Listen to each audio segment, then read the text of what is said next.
दुनिया में दो दीवारें होती हैं, एक ईंट पत्थर की जो टूट सकती है और दूसरी पैसों की जिसे लांघना नामुमकिन माना जाता है।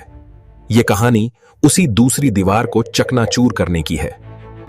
चमचमाते रॉयल हेरिटेज स्कूल के ठीक बाहर गंदगी के ढेर पर खड़ा था 13 साल का समीर। बदन पर फटे कपड़े और कंधे पर एक गंदा बोरा। समीर की दुनिया इस कचरे तक सीमित थी, मगर उसकी आंखों में कचरा नहीं बल्कि एक अजीब सी चमक और आसमान छूने का सपना था। महंगी गाड़ियों के पहियों में उसे रबड़ नहीं बल्कि पाई का मान और ज्यामिति नाचती हुई दिखती थी।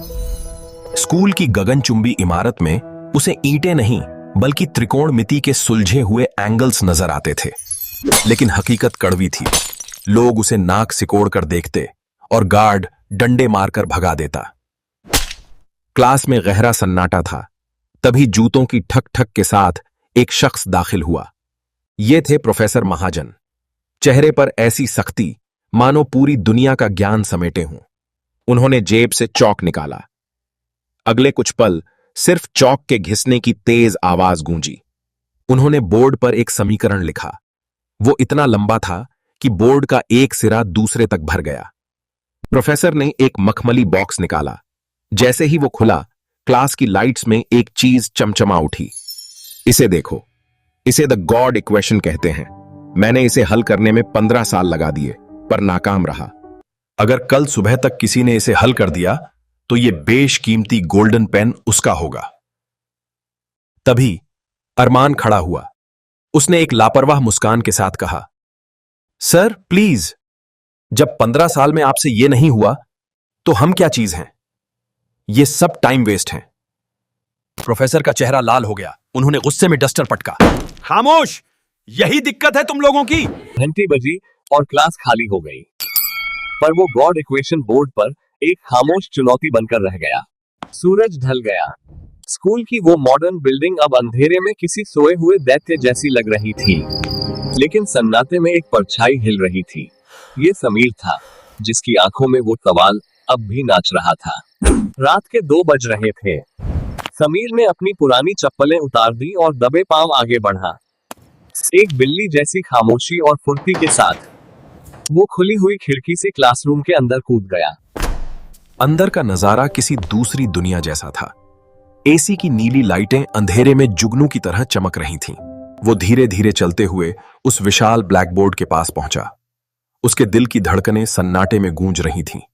समीर ने कांपते हुए हाथों से टेबल पर रखा चौक का टुकड़ा उठाया। उसने एक गहरी सांस ली और फिर शुरू हुआ वो तांडव जिसे उस रात सिर्फ उन बेजान दीवारों ने देखा। समीर का हाथ रुक नहीं रहा था। उसके दिमाग में संख्याएं आंधी की तरह नाच रही थीं। घंटों की मेहनत के बाद वो तूफान एक ही अंक पर आकर थमा, और वो अंक था 0। अगली सुबह जब प्रोफेसर महाजन क्लास में दाखिल हुए तो वो नजारा देखकर उनके कदम वहीं जम गए। वो बोर्ड अब खाली नहीं था। उस पर दुनिया का सबसे मुश्किल सवाल हल किया जा चुका था। उनकी आंखों में आंसू आ गए। जिस जवाब को वो 15 साल से ढूंढ रहे थे वो उनके सामने था। उन्होंने कांपते हुए इशारों में पूछा, ये किसने किया? कौन है वो जीनियस? तभी सबकी नजर क्लास के कोने में पड़ी, जहां वो नन्हा गणितज्ञ थककर गहरी नींद में सो रहा था। पूरी क्लास में सांसों की भी आवाज नहीं थी। रईसजादों की वो भीड़ एक गरीब लड़के को वहां देख पत्थर की मूरत बन गई थी। अरमान की आंखों में सवाल नहीं, जलन थी। उसे यकीन नहीं हो रहा था उसे इस मामूली लड़के ने हरा दिया। प्रोफेसर महाजन धीरे धीरे आगे बढ़े। उनके जूतों की आवाज उस खामोशी में किसी हथौड़े की तरह लग रही थी। सूरज की रोशनी कटी और एक साये ने उसे जगा दिया। समीर ने अपनी भारी पलकें खोलीं। सामने प्रोफेसर को देख उसकी रूह कांप गई। उसे लगा आज उसकी चोरी पकड़ी गई, अब सजा मिलेगी। तभी क्लास का शोर सुनकर स्कूल के प्रिंसिपल और सिक्योरिटी हेड दोनों घबराए हुए वहां आ धमके। तक अरमान ने मौका देखा। उसने चिल्लाते हुए इशारा किया, मानो कह रहा हो, सर देखिए यही वो चोर है। प्रोफेसर बीच में आए। उन्होंने हाथ उठाया और इशारों में समझाया, रुको, पहले सच्चाई जाननी होगी, सीसीटीवी चेक करो। सब सिक्योरिटी रूम में जमा हो गए। धड़कनें रुकी हुई थीं। सच सामने आने वाला था। स्क्रीन पर रात का नजारा उभरा। ब्लैक एंड व्हाइट फुटेज में एक दुबला पतला साया खिड़की से अंदर कूदा। अरमान हंसा और इशारा किया, जैसे कह रहा हो, सर, ये कचरे वाला क्या सॉल्व करेगा? लेकिन तभी स्क्रीन पर उस लड़के ने लिखना शुरू किया। उसका हाथ रुक नहीं रहा था, रफ्तार अद्भुत थी। प्रोफेसर की नजरें जम गईं। वो देख रहे थे कि कैसे एक अनपढ़ दिखने वाला लड़का गणित के साथ खेल रहा था। प्रोफेसर ने स्क्रीन पर उंगली रखी। उन्हें यकीन नहीं हुआ, इस लड़के ने समय को ही एक वेरिएबल बना दिया था। प्रोफेसर का चेहरा बता रहा था कि यह कोई साधारण इंसान नहीं, बल्कि एक जीनियस का काम है।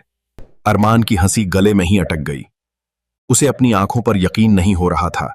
वो शर्मिंदा था। प्रोफेसर ने एक पल गंवाए बिना गार्ड्स को कड़क आदेश दिया कि उस लड़के को क्लासरूम में लेकर आओ। कुछ देर बाद समीर 2 गार्ड्स के साथ क्लासरूम में आया। वो डरा हुआ लग रहा था। क्लास के अमीर बच्चे अपनी नाक पर रुमाल रखकर पीछे हट गए, जैसे वो इंसान नहीं, कोई गंदगी हो। समीर घुटनों पर आ गया। उसने हाथ जोड़ लिए। वो बिना बोले माफी मांग रहा था। अरमान उसके पास आया और हिकारत से उंगली उठाई, मानो पूछ रहा हो, सच बोल, तूने ये रट्टा कहां से मारा? प्रोफेसर महाजन बीच में आए। उन्होंने अरमान को पीछे धकेला और सख्ती से उसे रुकने का इशारा किया। फिर वो धीरे धीरे समीर के पास गए और अपनी जेब से एक बेहद साफ सफेद रुमाल निकाला। समीर के गंदे चेहरे से पसीना पोंछा। समीर इस अचानक मिली नरमी से हैरान रह गया। प्रोफेसर उसके सामने झुक गए। उनकी आंखों ने नरमी से पूछा, बेटे, सच बताओ, ये तुमने कैसे किया? समीर ने रोते हुए सर हिलाया और फटे कपड़ों की तरफ इशारा किया। साहब, मेरे पास तो पैसे नहीं हैं।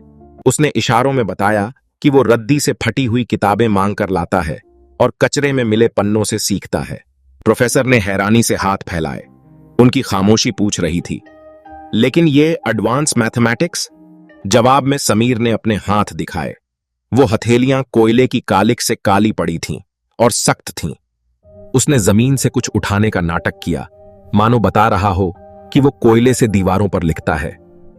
और फिर समीर की वो अंधेरी और टूटी फूटी दुनिया सबके सामने आई। रात के अंधेरे में जब दुनिया सोती थी, वो हलवाई की भट्टी से बुझा हुआ कोयला उठाता था। उसकी झोपड़ी की कच्ची मिट्टी की दीवारें अब एक ब्लैक बोर्ड बन चुकी थीं, जो गणित से ढकी थीं। यहां तक कि पानी का मटका भी समीकरणों से भरा हुआ था। उसे हर जगह सिर्फ गणित दिखता था।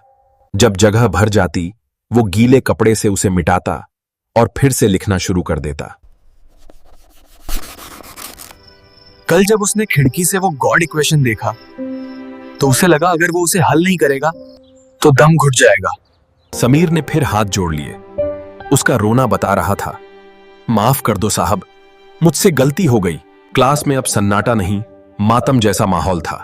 सबको अपनी रईसी उस बच्चे के सामने बहुत छोटी लग रही थी। अरमान की नजरें झुक चुकी थीं। उसका घमंड आज एक कचरे वाले के सामने चकनाचूर हो गया था। और प्रोफेसर महाजन, जो कभी नहीं रोते थे, आज उनकी आंखों से एक आंसू निकलकर दाढ़ी में खो गया। प्रोफेसर ने एक लंबी सांस ली और समीर के दोनों गंदे काले हाथों को अपने साफ हाथों में थाम लिया। उन्होंने समीर को जमीन से उठाया और बड़े सम्मान के साथ अपने बराबर में खड़ा किया। प्रोफेसर ने अरमान की तरफ देखा और इशारों में कहा, तुम कह रहे थे ना कि इसे गिनती नहीं आती? तुम सही थे। उन्होंने समीर का हाथ ऊपर उठाया। उनकी आंखें कह रही थीं, इसे गिनती नहीं आती, क्योंकि इसकी काबिलियत अनगिनत है। फिर प्रोफेसर धीरे धीरे अपनी टेबल की तरफ गए। उन्होंने वो लाल मखमली बॉक्स उठाया, निकाला। वो पेन लेकर वापस समीर के पास आए। उनकी आंखों में आज एक अजीब सा सुकून था। समीर की शर्ट की जेब फटी हुई थी और मैली थी। वो गरीबी का एक भद्दा निशान थी और बड़े सम्मान के साथ।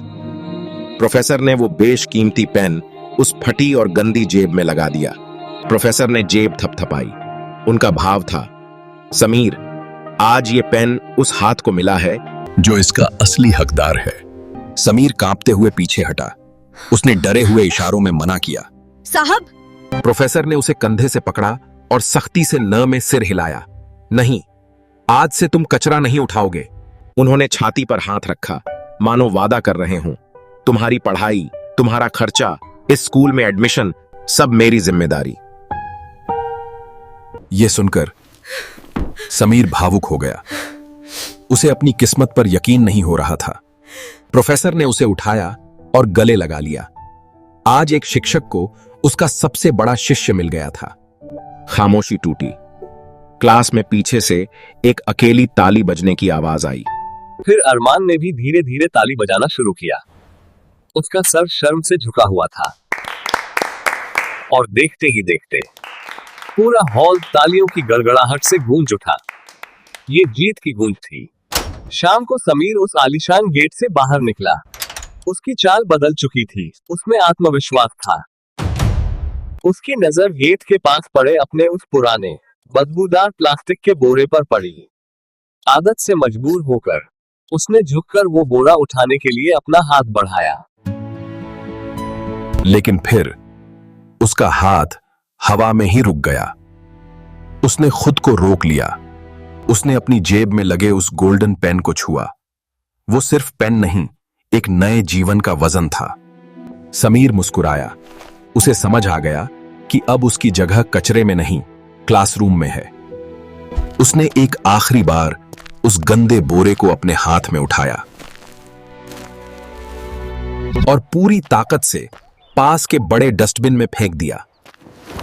हमेशा हमेशा के लिए वो खाली हाथ था, लेकिन उसकी मुट्ठी में अब पूरी दुनिया थी। वो आजाद था। वो ढलते हुए सूरज की तरफ चल पड़ा, एक नई सुबह की तलाश में। सच ही कहा है किसी ने, हीरा कोयले की खान में ही मिलता है। आहा, बस उसे पहचानने वाली जौहरी की नजर चाहिए।